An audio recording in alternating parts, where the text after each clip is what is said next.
मुसाफिर न समझो मैं आया नहीं हो बुलाया गया हो मैं आया नहीं हो बुलाया गया है कि मेहमान बना कर सताया गया हो मैं रोया नहीं हो रुलाया गया हो मुझे को फवालो आवाज করে বলেন না সবাই জবান খুলে বলেন मुझे को फवालो मुसाफिर न समझो मैं आया नहीं हो बुलाया गया हो इमाम हुसैन রাদিয়াল্লাহু তাআলা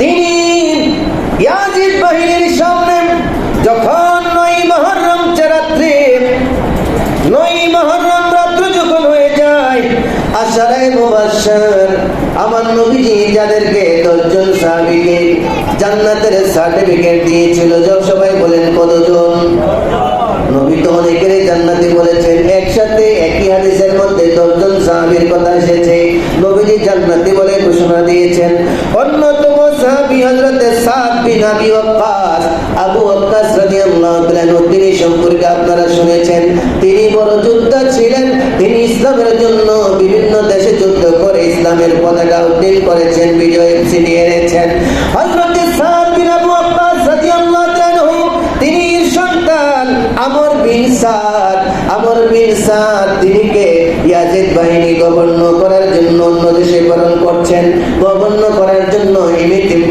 এমন টাইমে তিনি খবর পাঠালেন ইবনে সাদের কাছে তুমি ওই দেশে অমুক দেশে যাইতে হবে না গভর্নর হওয়ার জন্য তুমি ইমাম হুসাইন নবীর নাতি ইমাম হুসাইন কারবালার জমিনে আসতেছে তুমি আগে দিকটা তুমি সামলাও তুমি যদি দিকটা সামলাতে পারো তাহলে তোমাকে আমি গভর্নর বানিয়ে দেব জোরে বলুন নাউজুবিল্লাহ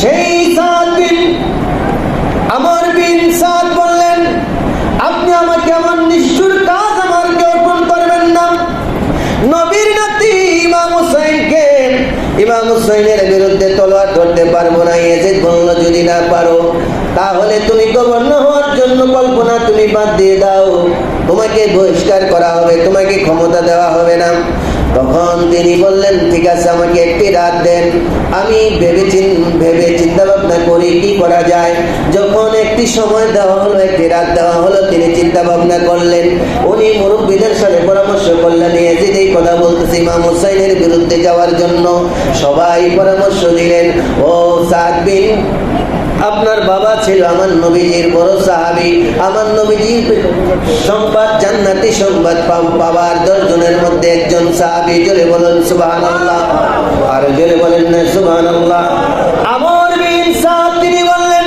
ও পৃথিবীর মানুষ আমার আত্মীয় তোমরা বলো আমি কি করব সবাই বললেন ও সাদ বিন আপনি কখনোই কাজ করবেন না আমর বিন সাদ আপনি কাজ করতে পারেন না কারণ আপনি এই জন্য করতে পারেন না আপনার বাবা সাহাবী ছিল নবী প্রেমিক ছিলেন জীবন উৎসর্গ করে বিভিন্ন দেশ বিজয় করেছেন ইসলামের পতাকাকে উড়িয়েছেন আপনি কখনো নবী বংশের বিরুদ্ধে যাইতে পারেন না ওনার ভাগিনা এসে বলল মামা যান আপনাকে আমি বলি হাসরের ময়দান যখন কায়েম হবে মদিনাওয়ালা আপনার সামনে আপনি মদিনাওয়ালার কাছে কি জবাব দিবেন যদি নবীর নাতি ইমাম হুসাইনের বিপক্ষে যান তাহলে আপনার দুনিয়াও আপনি আখিরাতও আপনি দুনিয়া এবং আখিরাতে আপনার উপর আল্লাহর লানত হবে গজব হবে আপনি কখনো নবী বংশের বিরুদ্ধে যাইতে পারেন না তখন তিনি কি করলেন তারপরে দিন তিনি চুপ রইলেন হ্যাঁ এবং না বললেন না এবং এমন অবস্থার মধ্যে আছেন এদিকেও না ওদিকেও না এবার ইয়াজিদ বলল তাহলে ঠিক আছে 4000 সৈন্য নিয়ে তুমি ইরাকের মাঠে যাও কয় হাজার সবাই বলেন কয় হাজার অথচ ইমাম হুসাইন রাদিয়াল্লাহু তাআলা তিনি যুদ্ধ করার জন্য ইচ্ছা করলে লক্ষ লক্ষ সৈন্য আনতে পারতেন। তিনি মাত্র ওনার পরিবার পরিজন যারা আছে 72 জন সদস্য, শিশু বাচ্চা 6 মাসের কোলের শিশু বাচ্চা আলী আসগর পর্যন্ত নিয়ে গেলেন ইরাকের জমিনে। ওইখানে যুদ্ধের জন্য যায় নাই, যুদ্ধের প্রস্তুতি নিয়ে যান নাই, অথচ ইয়াজিদ বাহিনী 22,000 সৈন্য মোতায়েন করে রেখেছেন সেই কারবালার প্রান্তরে। জোরে বলুন নাউজুবিল্লাহ। অথচ ইমাম হুসাইন রাদিয়াল্লাহু তাআলা আনহু তিনি গেলেন মেহমান হয়ে, আর ইয়াজিদ বাহিনীরা তিনির সাথে বেয়াদবি করলো, তিনির সাথে মুনাফিকি করলো। হযরতে আমর বিন সাদ 4000 সৈন্য নিয়ে ইরাকের জমিনে উপস্থিত। রাত্র যখন হয়ে গেল, যখন ইমাম হুসাইন দেখলো, ইমাম হুসাইন বললেন, চিনুনি তিনি কে? তাকে তুমি চিনুনি? তিনি সঙ্গী সাথে একজনকে বললেন, বলল হ্যাঁ, হে ইমাম হুসাইন রাদিয়াল্লাহু তাআলা আনহু, তিনি তো হলেন সাদ বিন আবু ওয়াক্কাস রাদিয়াল্লাহু তাআলা আনহুর সন্তান। সবাই আফসোস করলেন, ইয়াজিদ বাহিনীর দলে চলে গেল দুনিয়ার লোভে, দুনিয়ার মায়ায়। তিনি কি বুঝাইতে আসলেন? ওই রাত্র বুঝালো, আহলে বাইতের সদস্যগণ বুঝাইলেন। বুঝানোর পরে তিনি তারপরও দেখলেন না ইয়াজিদ বাহিনীর পক্ষে রয়েছে। হঠাৎ করে ঘোষণা হলো, হযরত আমর বিন সাদ ইমাম হুসাইনের বিরুদ্ধে মানুষকে উস্কানি দিয়ে দিচ্ছে। নাউজুবিল্লাহ বলেন। তখন একজন ইমাম হুসাইন রাদিয়াল্লাহু তাআলা আনহুর পক্ষে আওলাদ রাসূলদের প্রেমিক একজন ব্যক্তি গেলেন গিয়ে বুঝানোর জন্য। গিয়ে দেখলেন, যখন তার সামনে গেলেন, মুখ ফিরিয়ে নিল। মুখ ফিরিয়ে নেওয়ার পরে বুঝলেন সেই ইয়াজিদের পক্ষে চলে গেছে। হযরত আমর বিন সাদ সৈন্যদেরকে বললেন, যারা 4000 সঙ্গী ছিল, যোদ্ধা ছিল, তাদেরকে বললেন, তুমি যাও ইমাম হুসাইনকে কি বলে দাও, ইয়াজিদ বলেছে ইয়াজিদের কাছে বায়াত হওয়ার জন্য। জোরে বলুন নাউজুবিল্লাহ। আর জোরে বলেন না নাউজুবিল্লাহ। ইয়াজিদ বলেছে ইয়াজিদের কাছে বায়াত হওয়ার জন্য, ইয়াজিদের অনুসরণ করার জন্য, না হয় যুদ্ধ করতে হবে, গর্দান দিতে হবে, আমরা সবাই প্রস্তুত আছি। তো যাকে বললেন সে বলল, কিভাবে যাব ইমাম হুসাইনের সামনে? আমরা তো ইমাম হুসাইনকে চিঠি দিয়েছিলাম আসার জন্য, মেহমানদারি করব, আপ্যায়ন করব, ভালোবাসবো, জান উৎসর্গ করে দিব। এখন তো আমরা ইমাম তিনির বিপক্ষে আছি জান নেওয়ার জন্য, কিভাবে তিনির সামনে যাব? তিনির সামনে কিভাবে যাব? আরেকজনকে বললেন, তিনিও বললেন ঠিক আছে। তিনিও বললেন, যাও তুমি যাও, ইমাম হুসাইনের কাছে সংবাদ দিয়ে যাও, ইয়াজিদ যা বলেছে তা অনুগত করার জন্য। বললেন, যাইতে পারবো না, কারণ আমরাই তো ইমাম হুসাইনকে চিঠি দিয়েছিলাম, বড় বড় প্রেমিক সেজেছিলাম আসার জন্য, আমাদের কাছে আসার জন্য, আমরা বড় ভালোবাসবো, আমি যাইতে পারবো না। অনেকেই কথা বললেন যাইতে পারবো না। একজন দুষ্ট বললেন, আমি যাব। তখন তিনি গেলেন। তখন সে গেল, যাওয়ার পরে বেয়াদবি সুরে বললেন, আপনি যুদ্ধের জন্য প্রস্তুতি নেন, না হয় আপনি ইয়াজিদের হাতে বায়াত হওয়া লাগবে। জোরে বলেন নাউজুবিল্লাহ। ইমাম হুসাইন বললেন, আমি তো যুদ্ধ করার জন্য আসি নাই। কি করার জন্য আসি নাই? সবাই বলেন, কি করার জন্য আসি নাই? আমি তো যুদ্ধ করার জন্য আসি নাই। তিনি বললেন, মুঝে কুফা ওয়ালো মুসাফির ন সমঝো, मैं आया नहीं हो बुलाया गया हो। জবান বলে বলেন না, সবাই বলেন, মুঝে কুফা ওয়ালো মুসাফির ন সমঝো, मैं आया नहीं हो बुलाया गया हो, कि मेहमान बना कर सताया गया हो, मैं रोया नहीं हो रुलाया गया हो, मुझे को फवालो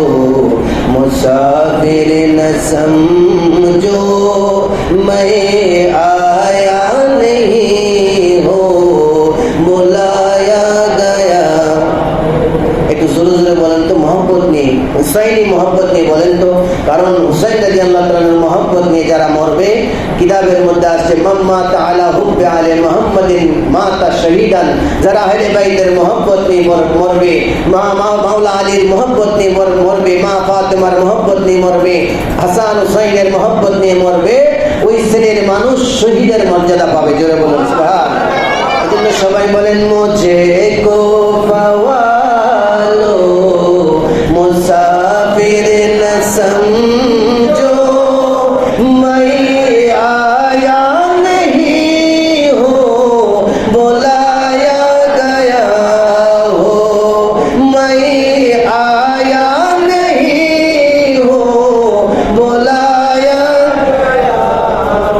कि मेहमान बना कर सताया गया हो, मैं रोया नहीं हो रुलाया गया हो, मैं रोया नहीं हो रुलाया गया हो, मुझे को फवालो मुसाफिर न समझो मैं आया नहीं हो बुलाया गया। खुदा जाने कैसे ये है मेजबानी, बहादुर पियासो कहे बंदे पानी। खुदा जाने कैसे ये है मेजबानी, बहादुर पियासो कहे बंदे पानी। मुकद्दर में है हौज़े कौसर का